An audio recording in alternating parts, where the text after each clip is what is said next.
بسم اللہ الرحمن الرحیم۔ السلام علیکم معزز خواتین و حضرات، آج کی اس ویڈیو میں آپ جان پائیں گے کہ گوتم بدھ کون تھے۔ کیا گوتم بدھ نبی تھے؟ اور ہاں، گوتم بدھ نے رسول اللہ صلی اللہ تعالیٰ علیہ وآلہ وسلم کے بارے میں کیا پیش گوئی کی تھی۔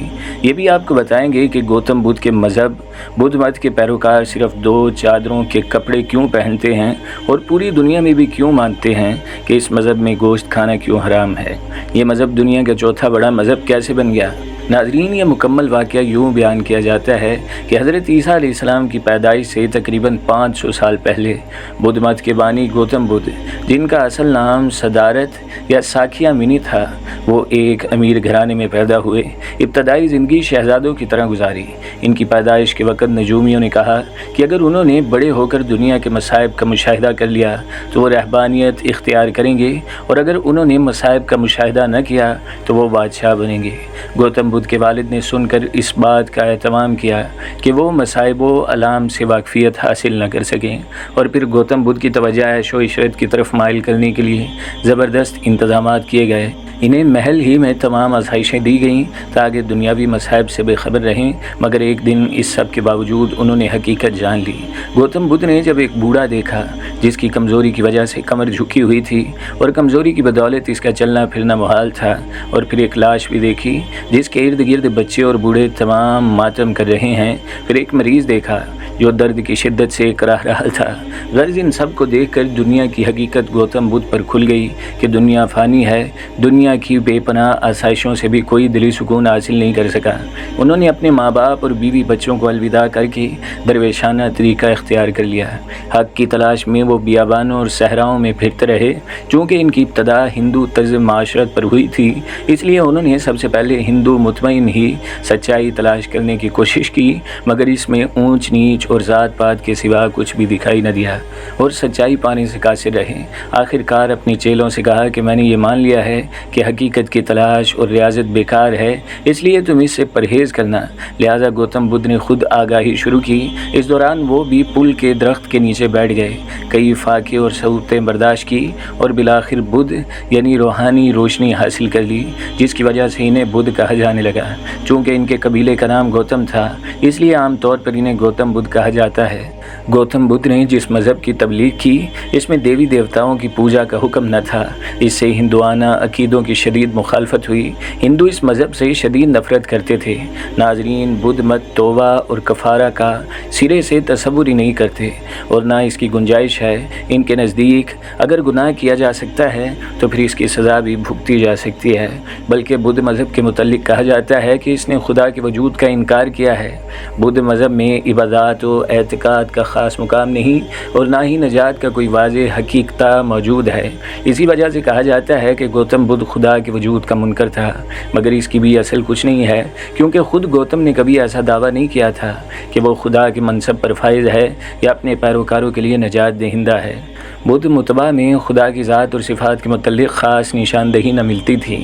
البتہ جب مدتوں بعد بدھ مت کے پیروکاروں میں اختلاف ہوا تو کئی نظریات نے جنم لیا۔ بدھ مت 2 بڑے فرقوں میں تقسیم ہو گیا۔ ایک تصور تو یہ تھا کہ ہر کام اور ہر ضرورت کے لیے دیوی اور دیوتاؤں کا اپنا اپنا مقصود دائرہ اختیار ہے، یعنی کہ ہندو متوق کے قدیم دیوی اور دیوتاؤں کا تصور تھا۔ دوسرا تصور خدا کے بارے میں یہ تھا کہ وہ قادر مطلق ہے، تمام طاقتوں اور فیوز کا سرچشمہ وہی ہے، وہی کائنات کا خالق بھی ہے۔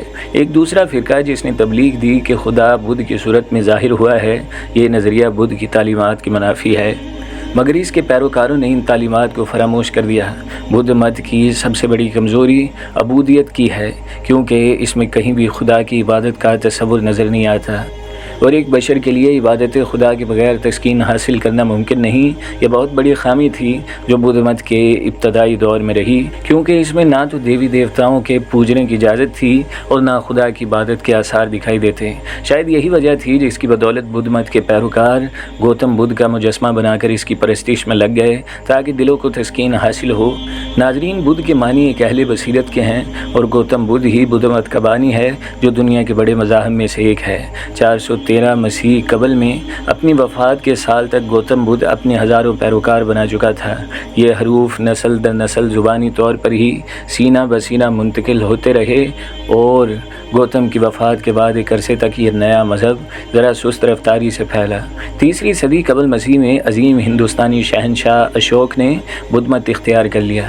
اس کی پشت پناہی سے ہندوستان بھر میں بدھ مت کے اثرات تیزی سے پھیلے۔ بدھ مت ہندوستان سے باہر بھی مقبول ہوا۔ یہ جنوب میں سیلون تک پھیلا اور مشرق میں برما تک اس نے اپنے قدم جمائے اور ملایا تک پھیلا اور پھر آگے علاقے میں سرایت کر گیا جسے اب انڈونیشیا کہا جاتا ہے۔ بدھ مت کے اثرات شمالی علاقوں میں بھی مرتسم ہوئے۔ یہ تبت پہنچا اور آگے شمال کے درب افغانستان اور وسطی ایشیا تک اس کے پیروکار پھیل گئے۔ اس نے چین میں بھی جگہ بنائی جہاں اسے بڑی پذیرائی ملی۔ یہاں سے آگے جاپان اور کوریا میں اس نے اپنے پیروکار پیدا کیے، لیکن ہندوستان میں ہی یہ مذہب 500 عیسوی کے بعد تنزل کا شکار ہونے لگا اور 1200 عیسوی تک یہ سمٹ کر بہت مختصر طبقے تک باقی رہ گیا۔ دوسری جانب چین اور جاپان میں بدھ مت ایک بڑے مذہب کی حیثیت میں موجود رہا۔ بدھ مت کی موت کے کئی صدیوں بعد تک اس کی تعلیمات کو ضابطۂ تحریر میں نہیں لایا گیا۔ قدرتی طور پر یہ مختلف مسالک میں منقسم ہونے لگا۔ اس کی 2 شاخیں اہم ہیں، تھر اور وید۔ دوسری شاخ مہایانہ کہلاتی ہے جس کے پیروکار تبت، چین اور شمالی ایشیا میں اکثریت میں ہے۔ گوتم بدھ کو مہاتما بدھ بھی کہا جاتا ہے اور ان کے ماننے والوں کی تعداد تقریباً 500 ملین ہے۔ دنیا کی کل آبادی کا تقریباً 5.5% ہے۔ ایک اندازے کے مطابق یہ دنیا کا 4تھا بڑا مذہب ہے۔ بدھ مت ایک ایسا مذہب ہے جو مختلف روایات اور عقائد اور طرز عمل کو محیط کرتا ہے۔ اس کی بنیاد گوتم بدھ نے رکھی تھی۔ گوتم بدھ کے ماننے والوں پر فرض ہے کہ تمام عمر صرف 2 کپڑوں میں زندگی بسر کریں۔ اس وقت سے جو لوگ بھی گوتم بدھ پر ایمان لائے وہ صرف 2 کپڑے پہننے لگے۔ آج بھی بدھ مت کے مذہبی پیشہ ور اور پیروکار ہمارے احرام سے ملتے جلتے لباس میں ملبوس نظر آتے ہیں۔ البتہ عام بدھ مت کے پیروکار اپنے روایتی لباس پہنتے ہیں۔ گوتم بدھ کے مذہب میں ہتیا یعنی کسی چیز کو مارنا حرام تھا۔ انسان کسی جاندار کی جان نہیں لے سکتا، یہاں تک کہ اپنی بھوک مٹانے کے لیے بھی۔ بس گوتم بدھ کے پیروکاروں میں آج بھی کسی قسم کا گوشت کھانا بالکل حرام ہے۔ یہ لوگ صرف سبزیاں کھاتے ہیں اور ویجیٹیرین کہلاتے ہیں۔ ناظرین، گوتم بدھ کے پیروکاروں کو منع ہے کہ وہ پیٹ کی خاطر کوئی پیشہ اختیار نہیں کریں گے۔ ان کو ہدایت تھی کہ بھوک لگے تو بھیک مانگ لو۔ اسی وجہ سے گوتم بدھ کے پیروکاروں کو ودھ بخشو بھی کہا جاتا ہے۔ آج کی صدیاں گزر جانے کے بعد جو لوگ بدھ مت کے پیشوا اور سادھو بن جاتے ہیں وہ عام ودے کام کرتے ہیں۔ یہاں پر ناظرین آپ کو یہ بھی بتا دوں کہ گوتم بدھ نے رسول اللہ صلی اللہ تعالیٰ علیہ وسلم کے بارے میں کیا پیشن گوئی کی تھی۔ ناظرین، اللہ کے آخری نبی محمد صلی اللہ علیہ وسلم سے پہلے آنے والے تمام انبیاء نے آخری نبی کے آنے کی بشارت دی، اور جب گوتم بدھ کا آخری وقت آیا تو اس کا شاگرد جس کا نام نیندا تھا اس کے پاس کھڑا ہو کر رونے لگا۔ جب آنسو گوتم بدھ کے پاؤں پر گرے تو اس کی آنکھ کھل گئی اور اس نے پوچھا، کیوں روتے ہو؟ اس نے جواب دیا، میں اس لیے روتا ہوں کہ آپ کے بعد ہمیں سچائی کی تعلیم کون دے گا۔ ناظرین، مورخین لکھتے ہیں کہ گوتم بدھ نے کہا، آئندہ میں پہلا نہیں ہوں جو زمین پر پیغمبر بن کر آیا ہوں، نہ میں آخری ہوں، بلکہ اپنے وقت پر دنیا میں ایک آخری پیغمبر اور آئے گا جو مقدس، منور القلب اور عمل میں دانائی سے لبریز ہوگا، مبارک ہوگا، عالم کائنات میں ہوگا، انسانوں کا عدیم النظیر اور سردار ہوگا۔ وہ ایک مکمل اور خالص مذہبی نظام زندگی کی تبلیغ کرے گا۔ نیندا نے پوچھا، ہم اس کو کس طرح پہچانیں گے؟ تو ناظرین، گوتم بدھ نے بڑی خوبصورت پہچان بتائی کہ آخری نبی سب سے حسین و جمیل ہوں گے اور وہ تمام جہانوں کے لیے رحمت بن کر آئیں گے۔ گوتم بدھ حضرت عیسیٰ علیہ السلام کی پیدائش سے تقریباً 500 سال پہلے پیدا ہوا۔ بعض مورخین لکھتے ہیں جو کہ اللہ رب العزت نے اس کائنات میں 1.25 لاکھ پیغمبر محفوظ فرمائے، تو گمان ہوتا ہے کہ گوتم بدھ بھی کوئی اللہ کے برگزیدہ نبی یا ولی گزرے ہیں، اور اللہ کے آخری نبی امام الانبیاء محمد رسول اللہ صلی اللہ تعالیٰ علیہ وسلم کی خوشخبری اللہ کا کوئی منتخب کیا ہوا انسان ہی دے سکتا ہے۔ بدھا نے کبھی بھی خود کو خدا یا کسی قسم کی الہی ہستی خیال نہیں کیا تھا، بلکہ اس نے اپنے آپ کو دوسروں کو رہ کر دکھانے والا انسان سمجھا تھا۔ ایسا صرف بدھا کی موت کے بعد ہوا کہ اس کے بعض پیروکاروں نے اسے دیوتا کے عہدے پر فائز کر دیا، اگرچہ اس کے تمام پیروکار اس کو اس طرح نہیں دیکھتے، بلکہ 4 عظیم سچائیاں بدھ مت کی بنیادی ترین عقائد ہیں۔ روایات کے مطابق گوتم بدھ کے روشن خیالی جاگت آ گئی۔ ودی کے حصول کے بعد پہلا پیغام ان تصورات کا بیان تھا۔ بدھ مت کی سوچ کے مطابق ان خیالات پر یقین کرنا اتنا اہم نہیں جتنا کہ ان کا تجربہ کرنا اہم ہے۔ پونرجم، سمسارا اور نارائن پر یقین کے ساتھ ساتھ 4 عظیم سچائیاں بدھ مت کے قریباً تمام اقسام کی سوچ کو تشکیل دیتی ہیں۔ مختصراً یہ 4 تصورات: نمبر 1، دکھ اور تکلیف کی حقیقت۔ نمبر 2، دنیا کی ناپائیداری، خواہش نفسانی پر قابو پا کر حاصل ہونے والی آزادی۔ اور 4، ہستی یعنی 8 پہلو راستے پر چلنے کی ضرورت ہے۔ پہلی عظیم سچائی، جسے بدھا کا اصول بھی کہا جاتا ہے، یہ بیان کرتی ہے کہ زندگی دکھ ہی دکھ ہے۔ انگریزی میں اصطلاح الجھن کا باعث بنتی ہے، کیونکہ بدھ مت یہ دعویٰ نہیں کرتا کہ تمام تجربات ناخوشگوار ہیں۔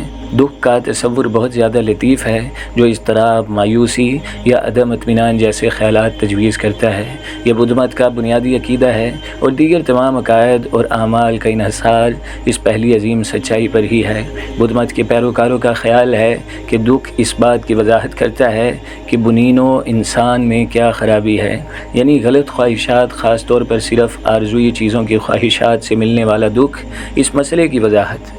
دوسری عظیم سچائی کے اندر کی گئی بدھ مت کی دوسری عظیم سچائی، جسے انکا، ناپائیداری یا تنہا خواہش بھی کہا جاتا ہے، بیان کرتی ہے کہ کائنات میں کوئی بھی چیز مستقل یا غیر متغیر نہیں ہے۔